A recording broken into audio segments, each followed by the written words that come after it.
Good morning बच्चों। पिछले video में हमने अमोनिया के औद्योगिक विधि के बारे में प्रयोगशाला विधि के बारे में जाना था। इस वीडियो में हम लोग सबसे महत्वपूर्ण प्रश्न के बारे में जानेंगे और सबसे महत्वपूर्ण प्रश्न पी ब्लॉक से क्या है, अमोनिया का निर्माण विधि। और भी अमोनिया के निर्माण विधि में कौन सी विधि? औद्योगिक विधि। औद्योगिक विधि में क्या आता है बच्चों? हैबर विधि आती है, सबसे महत्वपूर्ण है। चाहे वो आपके बोर्ड के रिलेटेड हो क्वेश्चंस या चाहे ये कंपटीशन से रिलेटेड क्वेश्चन हो, इससे कोई फ़र्क नहीं पड़ता। लेकिन अमोनिया की हैबर विधि जो है वो बहुत ही महत्वपूर्ण विधि है। इससे रिलेटेड क्वेश्चन अगर जो बोर्ड में पूछा जाता है तो ये क्वेश्चन 5 नंबर में पूछा जाता है। तो इसलिए आज हम लोग इसके विषय पे चर्चा करेंगे कि अमोनिया की हैबर विधि यानी अमोनिया निर्माण की औद्योगिक विधि में कैसी है या अमोनिया को औद्योगिक में किस प्रकार से निर्माण किया जाता है। तो हैबर विधि है, तो इसमें क्या किया जाता है? हैबर विधि में वायुमंडल से, देखिए जो वायुमंडल होता है भाप प्रभांजी आसवन से, देखिए प्रभांजी आसवन द्वारा प्राप्त जो नाइट्रोजन, ये डाई नाइट्रोजन है, ये डाई नाइट्रोजन कहाँ से मिलता है? हमारा प्रभांजी आसवन के द्वारा। प्रभांजी आसवन से प्राप्त डाई नाइट्रोजन और भाप अंगार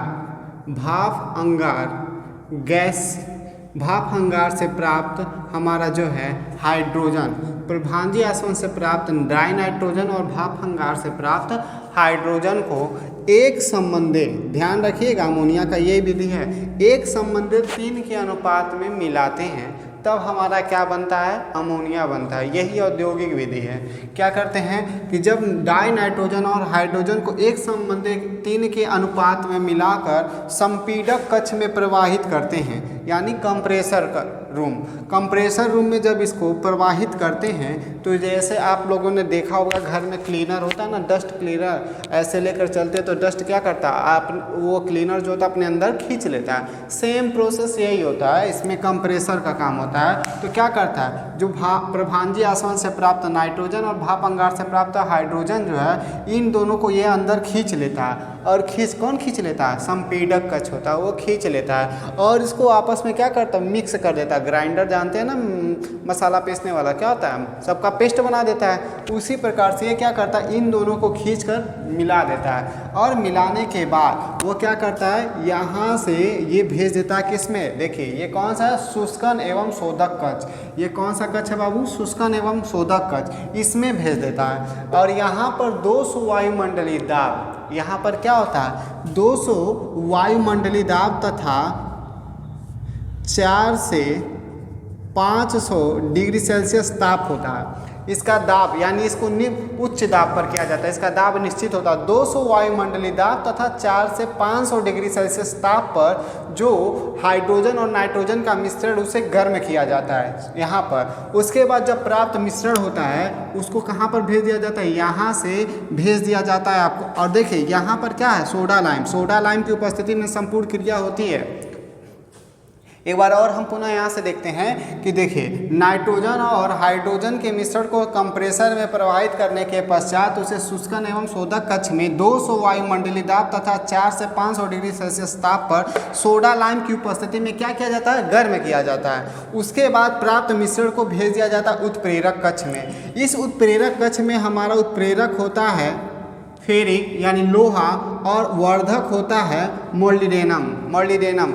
लोहा और मोलिब्डेनम यानी उत्प्रेरक की उपस्थिति में जो प्राप्त हमारा मिश्रण है वो क्रिया करता है। तत्पश्चात वो कहाँ चला जाता है? आगे की टावर में चला जाता है। इसको बोलते हैं वॉशिंग टावर। क्या बोलते हैं बाबू? इसको बोलते हैं वॉशिंग टावर। अब यहाँ से जो प्राप्त हमारा पदार्थ है ये वॉशिंग टावर में आ जाता है, ठीक है ना। वॉशिंग टावर में आने के बाद जो गैस होता है वो जल से क्रिया करके क्या बना लेता है? हमारा अमोनिया बना लेता है। वो भी अमोनिया जब जल से क्रिया करेगा तो अमोनिया कैसा बनेगा? द्रवित अवस्था में बन जाएगा, ठीक है ना। तो क्या होता है? ये जल से यहाँ पर क्रिया कर लेता है और ये जो यहाँ से जो पदार्थ निकल रहा है गैस फॉर्म में, वो पदार्थ इस वाले टावर में आकर क्या कर रहा है, जल से क्रिया करके हमारा यहाँ पर देखिए ये क्या है, ये द्रवित अमोनिया है। ये जो अमोनिया क्या है, ये द्रवित अमोनिया है। ये द्रवित अमोनिया नीचे से बहकर यहाँ पर किसी पात्र में इकट्ठा हो जाता है और इसमें और चीज़ें बाकी है। देखिए क्या होता है, जो अमोनिया यानी जो गैस जल में नहीं घुलता है वो पुनः इस पाइपलाइन से होता हुआ पुनः देखिए पुनः कंप्रेस, देखिए सर्कुलेटरी पंप यहाँ पर है, पुनः सर्कुलेटरी पंप में चला जाता है और सर्कुलेटरी पंप क्या करता है, सर्कुलेटरी पंप पुनः नाइट्रोजन और हाइड्रोजन, देखिए अनचेंज यहाँ पर लिख दिया गया है। अनचेंज मतलब क्या, अपरिवर्तनशील, यानी जो नाइट्रोजन और हाइड्रोजन अमोनिया में परिवर्तन नहीं हुआ है, यानी बचा हुआ नाइट्रोजन और हाइड्रोजन गैस यहाँ से सर्कुलेटरी पंप से होते हुए कहाँ पर आ जाता है, देखिए फिर से आ जाता है शुष्कन और शोधक कक्ष के पास और पुनः वो कहाँ चला जाता है, उत्प्रेरक कक्ष में चला जाता है फिर से। यानी इस तरह से हम बार बार ये रिसाइकलिंग होता रहता है जिससे हमें अधिक अमोनिया प्राप्त होता है।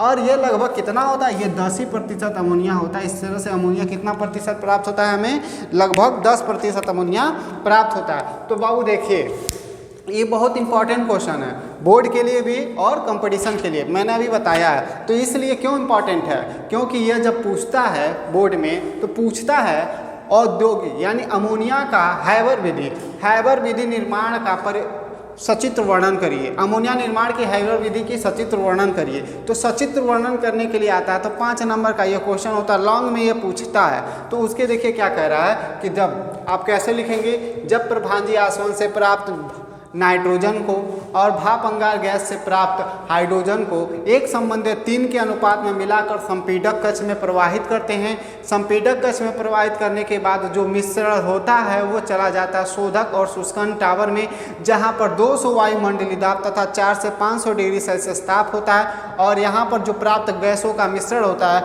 उसे सोडा लाइम की उपस्थिति में गर्म करते हैं। तत्पश्चात जो प्राप्त मिश्रण होता है उसे उत्प्रेरक कक्ष में प्रवाहित किया जाता है, जहाँ पर फेरिक और मोलिब्डेनम नामक पदार्थ उत्प्रेरक का कार्य करता है। और उत्प्रेरक जानते हैं आप क्या होता है, उत्प्रेरक क्या होता है, उत्प्रेरक का किसी रासायनिक अपक्रिया में क्या महत्व होता है, ये ध्यान रखिएगा।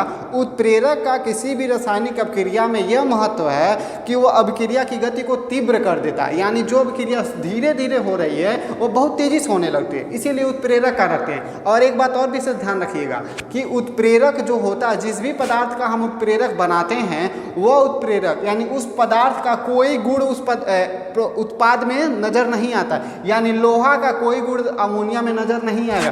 केवल इसका काम क्या है, अभिक्रिया की गति को तीव्र करना या अभिक्रिया की गति को मंद करना, दोनों होता है। या तो फास्ट कर देगा या तो एकदम स्लो कर देगा, यही कार्य होता है उत्प्रेरक का।